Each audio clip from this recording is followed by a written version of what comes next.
are. Okay. All right. So good morning, everybody. We've seen some glimpses of Powtoon today, but now we're going to give you a full picture. So here's our elevator pitch. Have you ever fallen asleep during an online learning session? Are you getting tired of the monotony that is pandemic Zoom meetings? Do you yearn for a way to keep your learners engaged? Well, friends, we have the answer for you. Our names are Aaliyah, Connell, Jess, Sabrina, and Tess, and we are health educators here to tell you about the wonders of Powtoon. Powtoon is a visual communication platform that allows you to easily create fun, professional, and fully customized videos. Powtoon is user-friendly, affordable, and has a diverse library of video and presentation templates to make your job that much easier. Powtoon is an exciting tool that will enhance your teaching portfolio and bring your ideas to life. Powtoon has been proven to engage learners at all levels, including patients, students, and staff, with sleek, fun, and memorable graphics. Just ask the majority of Fortune 500 companies or all the Ivy League schools that use Powtoon to engage and connect with their customers and learners. So, would you like to learn more about whether Powtoon is right for you? Join us on March 23rd for our featured presentation and allow us to wow you about the amazingness that is Powtoon. Prepare to be dazzled as you learn how to use Powtoon videos to enhance your teaching materials, upgrade your learners' experience, and decrease their cognitive load at the same time.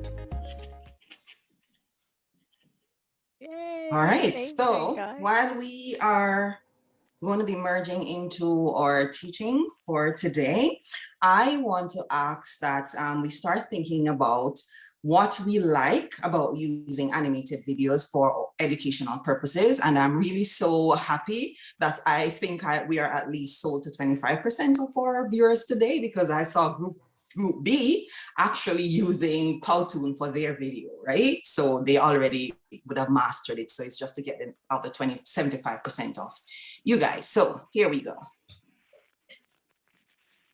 All right, thanks, Tez.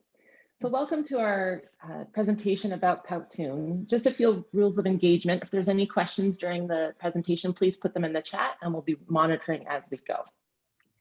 As for our objectives today we will be describing what Powtoon is and how it can be used as an educational tool. We will then summarize how educational theories support the use of animation for health education. And finally, we will show how Powtoon can be specifically used in health education for all of trainees, patients, and faculty.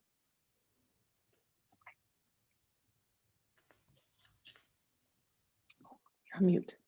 You're on mute, Tez. Tez, you're on mute. You have to unmute yourself. Sorry. All right. Yes, sorry about that. Could you please activate your annotation function, as we are now going to ask you to enter your responses about what you like about use of animated videos for educational purposes. So let's just jump right in. All right, if you're using, okay, there you go. Somebody is up and starting already. All right, yes, I do agree, engaging and fun.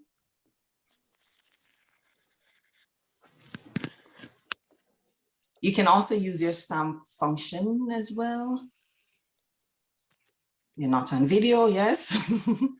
Dual channel, yes, audio visual for learning. The anonymity, excellent. All right, easier to create with a group at a distance. Very good, we agree. Something different, yes, customizable. All right, all great responses. And yes, we did find that with our experience with creating animated videos for learning. So let us continue with our discussion for today. Thank you all for your participation so far. So as we move on here, just a bit of a fun fact. What is Powtoon? So it was founded in 2012 in England, and it actually Powtoon is a portmanteau of PowerPoint plus cartoon, which equals Powtoon. It's a web-based animation software. You know, and I could keep going here, but that's just so boring, blah, blah, blah. Why don't we show you instead?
Right.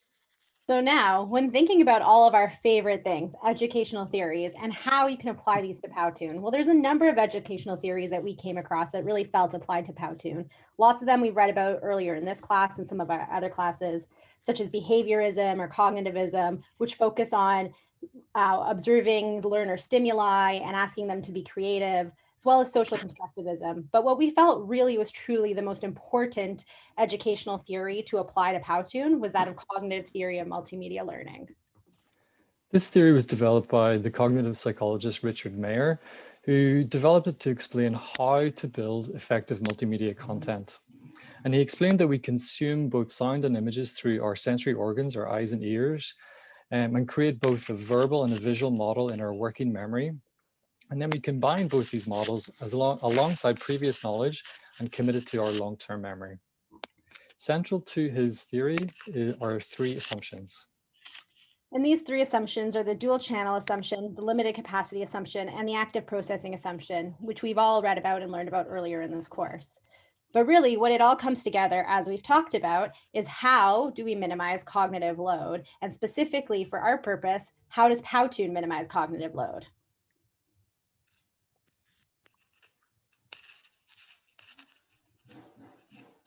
So he developed 12 principles to minimize cognitive load.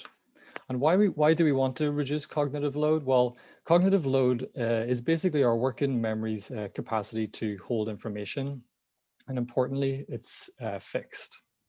So we as educators should try to minimize the cognitive load on our learners. The one that's most malleable for us to do that is the extrinsic load. And some examples of this and why digital and multimedia, and specifically Powtoon, is so important really comes to play with what Richard Lowe explained, who's an educational psychologist, and talked about using multimedia such as Powtoon to affect both our cognitive and affective functions. So for example, here, everyone sees this flower, this rose. Probably much of us don't really get much from looking at this picture. But when we see this dynamic process, it really speaks to us and reduces our cognitive load because it engages us in a different way. Whereas here, we could all read this sentence and think, sure, great. Or we could look at this picture and hopefully all of you are joining our group right now going, "Aw," as we've really stimulated your affective functions and your emotion about how cute this is. And we feel that probably all of you have realized how great Powtoon or just animated videos in general are at decreasing cognitive load based on the fact that majority of your elevator pitches all used animated video.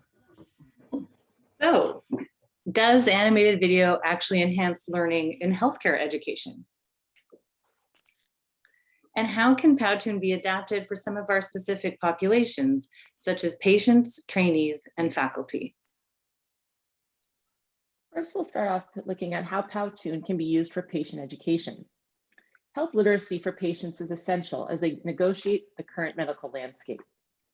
Research has shown us that poor health literacy is consistently associated with poorer outcomes. This includes increased hospitalizations, greater use of emergency care, poor medication adherence, and a reduced ability to interpret health messaging. By improving patient education, it is thought we can then improve health literacy. There are three broad categories that can be used to describe how to educate patients. These include verbal instruction, written material, and multi-based media tools, including video-assisted tools. There are several advantages to using video as a tool to educate patients. Videos can be used as a takeaway tool that allows more independent viewing options. They can be viewed at the patient's own pace, also in the presence of family and friends who may be involved in their care. AV material can be made entertaining and can be used by those that have limited literacy, and it also can be repeatable. Several of these factors that I've just mentioned correspond with Knoll's principle of adult learning theory, including self-directed learning, readiness to learn, and motivation to learn. Next slide. In a recent systematic review, the authors concluded that video that provided either a narrated description or graphics were not able to modify patient behavior, whereas videos with an accompanying narrative provided a powerful educational tool, and this resulted in modified patient behavior. In the following slide, we're going to show you 2 examples of videos designed to educate patients about asthma. Please vote on which one you prefer in the chat, either 1 or 2.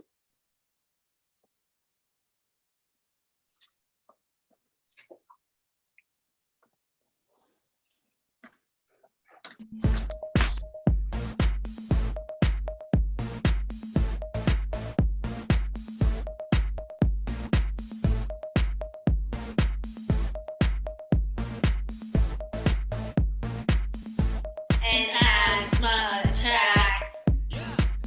My bronchioles don't know how to act.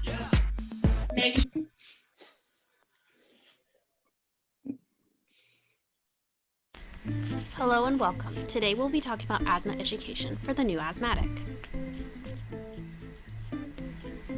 In order to better manage asthma, it is important to understand what it is. Asthma is a lung disease that makes it hard for your lungs to move air in and out of your body.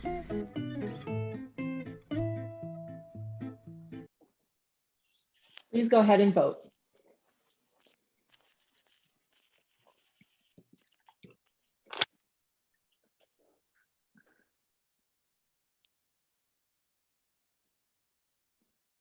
Some 1s and 2s, it's looking pretty split across the board.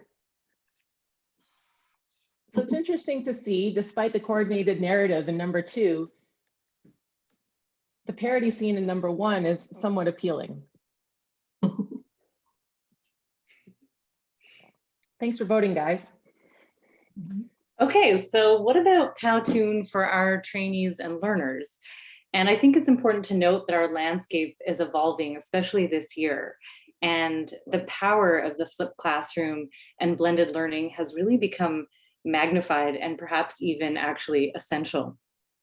So when we unpack some of the nuts and bolts on how to do this and apply our cognitive load theory, it appears that video animation has actually emerged as a tool to enhance engagement and learning. And so there are some cool animation studies that I wanted to share. The first one involves medical students and learning about patient safety and medical error. And what they did in this mixed method study was actually add animated video with a voiceover from residents who had made mistakes to discuss them anonymously. And the results of this study actually showed that it enhanced engagement and also provided a safe space to create a learning environment through the power of storytelling. To sort of flip gears and up the ante with acute and resuscitation medicine, medical students, again, learning about pediatric advanced life support, actually had increased accuracy in the depth and rate of their chest compressions, which we know saves lives, when adding an animated video to their learning as opposed to static images. And finally, sort of increasing the complexity with residents and fellows when using animated video with teaching about endoscopy and sort of simulated patients. The results of this study actually indicated that it enhanced non-technical skills such as communication and situational awareness. All right, so now flipping to Powtoon for faculty, I will briefly touch on the faculty as learner and the faculty as teacher or educator. So in the first category, there are numerous publications out there that support the use of animation, and in our case, Powtoon for faculty education, staff training, faculty development. This one, published in 2013 by Chan, I found quite impressive, as they found a striking 95% of the teachers who participated in that study reported gaining better understanding of assessment rubrics, and we have so become familiar with rubrics in this course, after watching the animation. Therefore, they concluded that animation does provide a quick and easy way to keep faculty updated, and also, very importantly, it eliminated the need for them to attend lengthy workshops to learn these. Next slide. As it relates to faculty as teacher or the use of Powtoon by faculty for learner education, it is important to note that how Powtoon or animation is used is what determines its contribution to teaching and learning. As a result, the faculty need to be aware of the aspects of animation. For example, the practical aspects, which refers to the usability of Powtoon in the educational context. Now, we think that using Powtoon for teaching by faculty is a pragmatic approach. And as mentioned by Katerina in our Module 1 course, animations are superior to graphic or text when applied in the appropriate context. Regarding the technical aspect, for example, some level of computing competency is required. However, the good thing about Powtoon is that the requirement above whatever that level is minuscule or zero, as we can all agree that Powtoon is easy to use with next to no learning curve.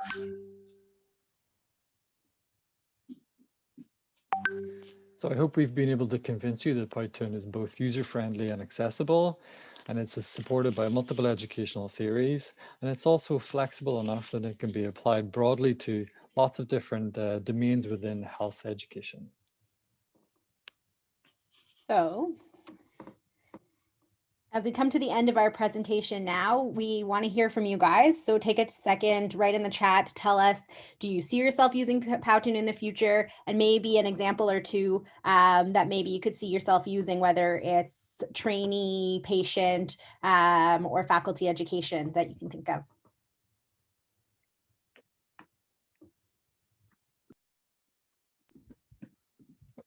Great. Using it for personal project for this course. Awesome. Patient education. Yeah, it's great for patient education. And I think that Heather said something earlier in terms about the COVID videos, and those have been huge patient education and engagement this year. Yes, for all three. Lots. Oh yeah, we've talked about this amongst our group a lot. Orientation videos for new trainees coming in. It's a great tool for orientation videos. Awesome. Well, hopefully we've convinced more of you. If not, we're already, sounds like a lot of people are already convinced, but hopefully we've continued that.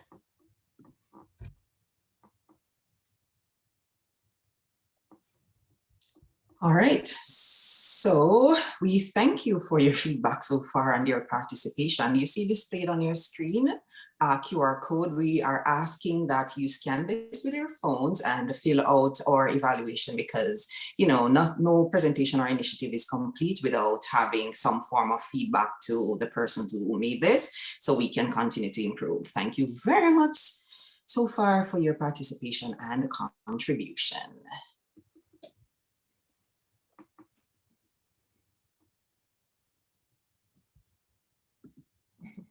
The end.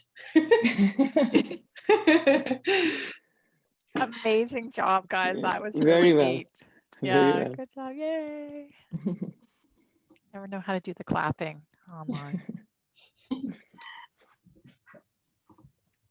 Yeah, that was really great. I think a lot of people are doing the QR code feedback right now, which is a really fantastic touch at the end.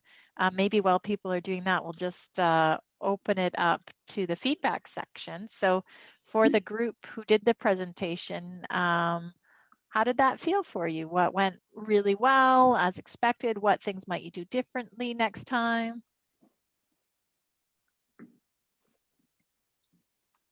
I think that felt actually really great. We also, like other groups, have practiced a couple times, and every time we practiced, there was something that we were like a bit iffy about or uncomfortable about.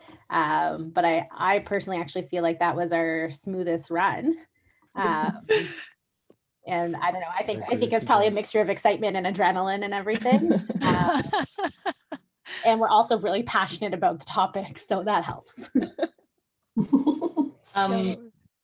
I actually loved that comment and loved the journey itself, like with the, kind of that in-depth norming energy at the beginning and all of us kind of contributing different skill sets. I think like the other team mentioned, I don't know, it just really made it a lot more, it came together in a really fun way.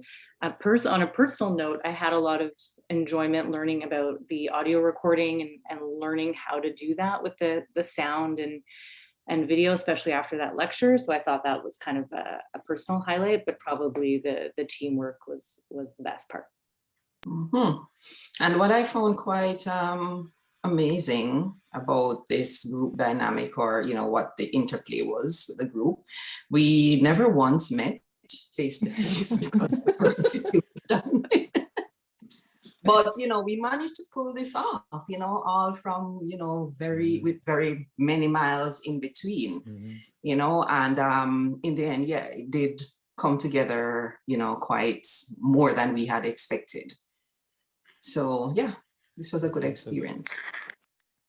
Yeah, I agree. I mean, I'm still blown away that I've actually never met Connell in person. And I feel like I know him so well. Everyone brought really tremendous skill sets. I mean, we were typically meeting later at night after full days, and it was, but that's the nature of group work. And I think it was as Leah said, a real journey. But thrilled to have worked with you guys. So a tech journey for life. Yeah. There were no technical difficulties.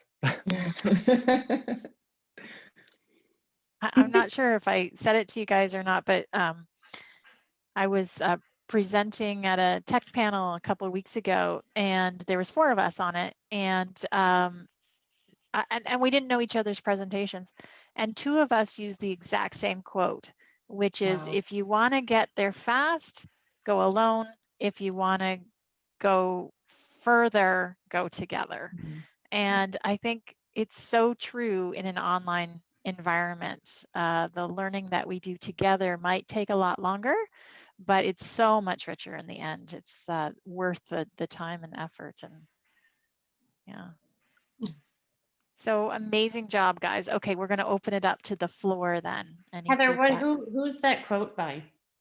It's actually a African proverb. And when I tried to look it up, because Africa is obviously a very big continent, they, because, anyhow, apparently they can't find exactly where it's from, but that sentiment does permeate through a lot of African cultures, that idea of, helping each other out and going in this journey together.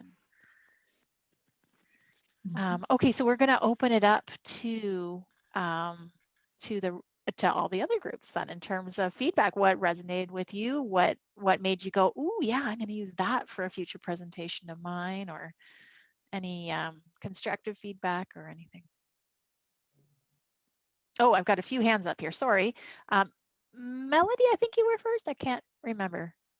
Yeah, so first off, great presentation. I love the QR code thing. How do you do that?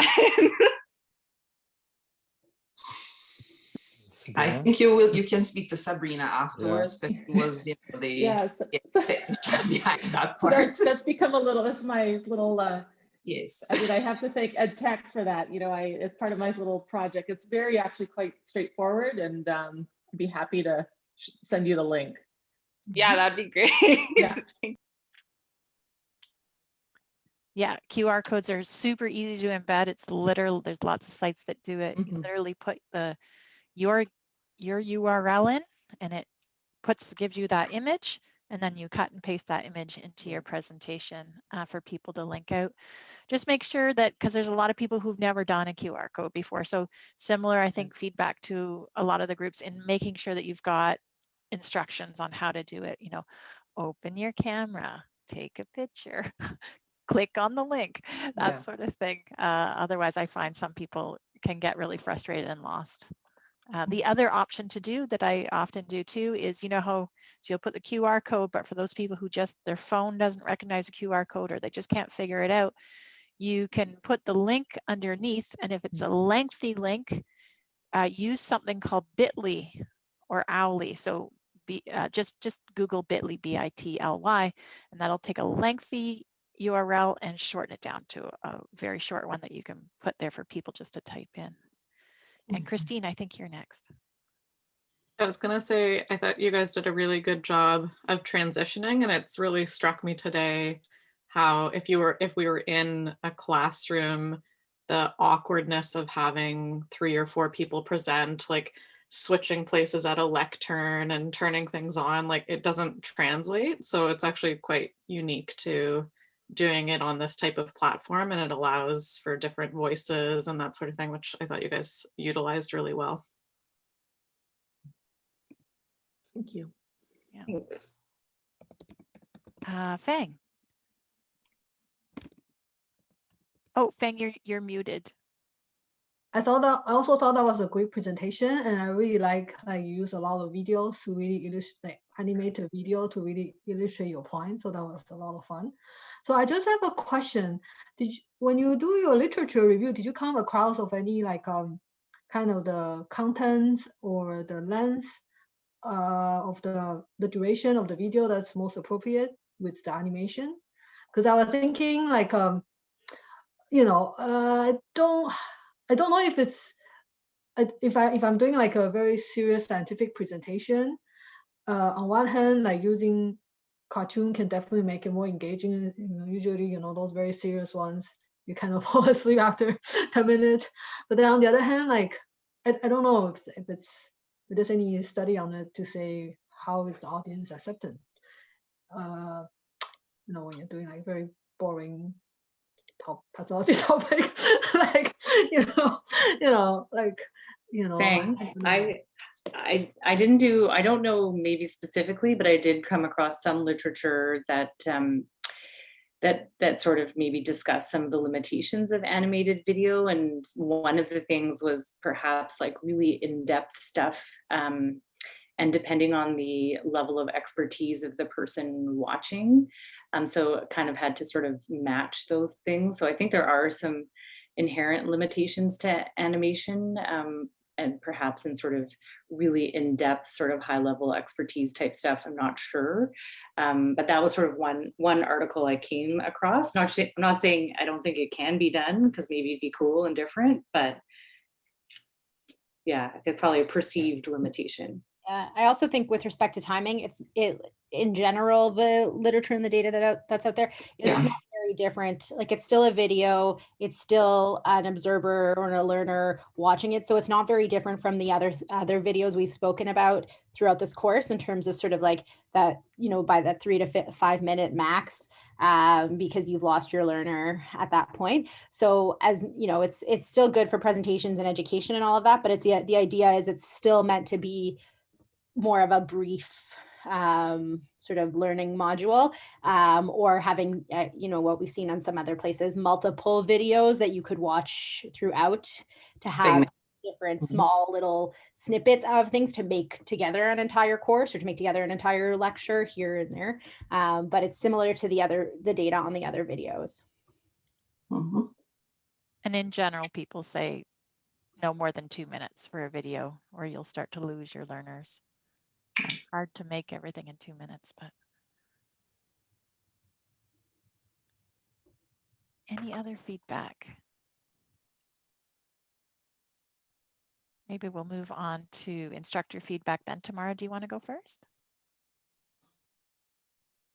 Yeah, thanks. I mean, my feedback is, first of all, I'm just impressed with everybody's, I posted in the chat, really impressed with the progress from day 1 to now. And I hope you are all feeling that. It was great.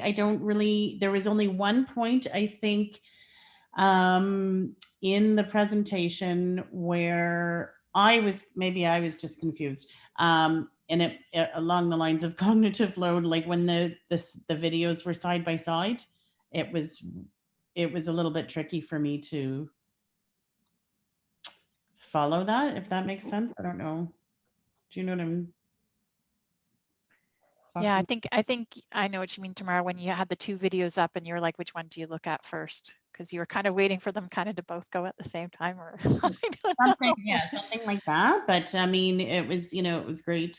Well done. I agree.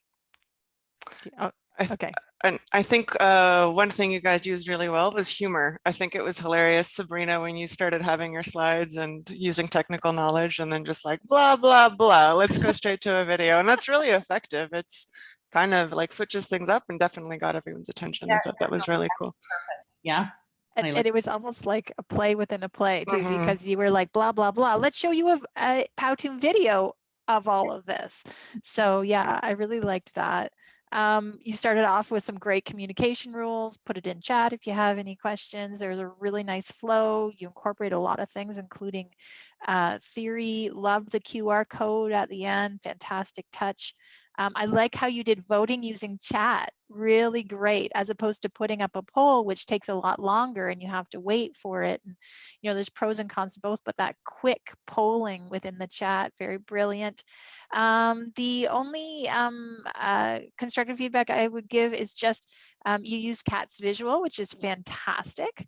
But just like we talked about in copyright and privacy, if it's not open source, and especially if you know the person, send them a quick email to say, hey, do you mind if we use your visual? Although it was really cool seeing Kat's visual up there and referenced, which was really cool. Fantastic job. Yeah, we're blown away by all your presentations. Okay, so we have 10 minutes to get to the next presentation, and I want all of us to at least stand up and stretch and have a bathroom break if you need it or anything like that. So we're going to start off in the same way with who was the last host? It was right, Connell. It was me. Oh, great. And who is the host for Group D? Oh, great. So if you wouldn't mind passing the controls over to Christine and Connell, if you could stop recording, and Christine, whenever you're ready to start recording to your computer. And then for the rest of us, why don't we just take a super